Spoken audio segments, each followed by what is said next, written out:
Why do mortgages become more expensive? Why do people stop borrowing or investing during certain times? One word: interest rates. But what are interest rates? Who controls them? And how do they affect your wallet and the entire economy?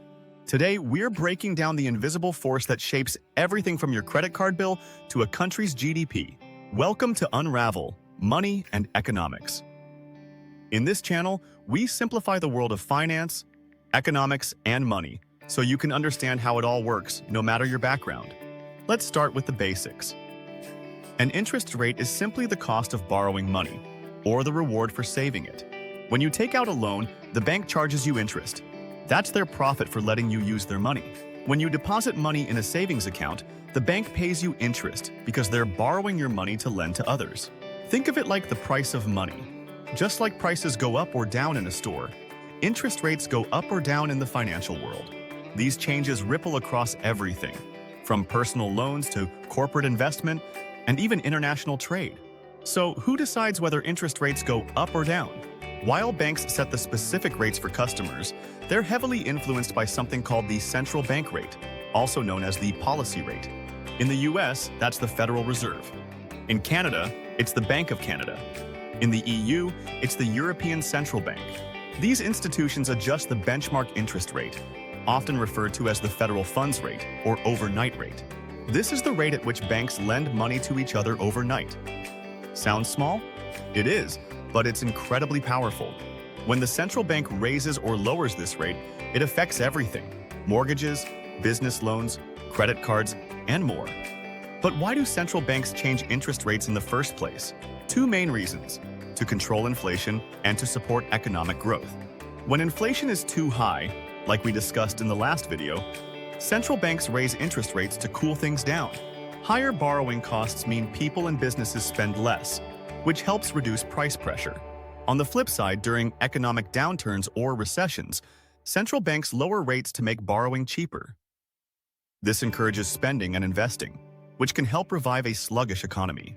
Think of it like a thermostat. If the economy is overheating, they turn it down. If it's freezing, they crank it up. Okay, let's bring this home. How do interest rates affect you directly? 1. Loans and credit cards. When rates go up, borrowing gets more expensive. Mortgage payments increase. Car loans cost more. Credit card interest piles up faster. 2. Savings accounts and bonds. On the flip side, higher rates mean better returns on savings accounts and government bonds. So savers benefit when rates rise. 3. Real estate.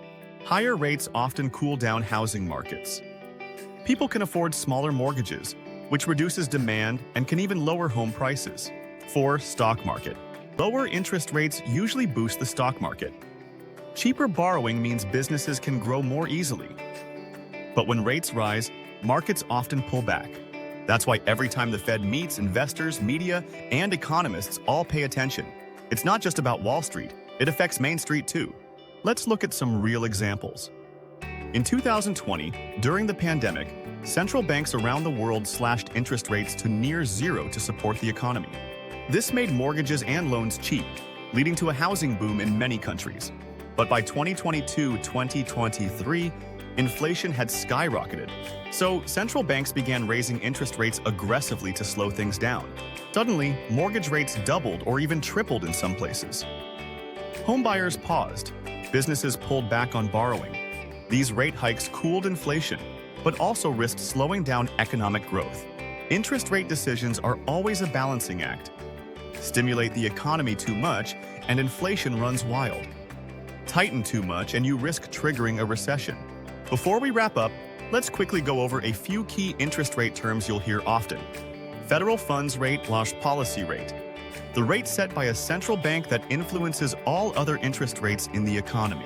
Prime rate. The rate commercial banks charge their best customers. It's directly influenced by the policy rate. APR, annual percentage rate. This is the actual yearly cost of a loan, including fees and interest, for consumers. Yield curve. A graph that shows interest rates over different time periods. A flat or inverted curve can signal a coming recession. Understanding these terms will help you read financial news with more confidence. Interest rates might seem like a background number, but they impact everything, from your credit card balance to your country's economic future. Now that you know how they work, you'll see the headlines in a whole new light. Have a topic you're curious about? Let us know in the comments, and hit subscribe so you don't miss what's next. As we continue to unravel the world of money and economics, one concept at a time.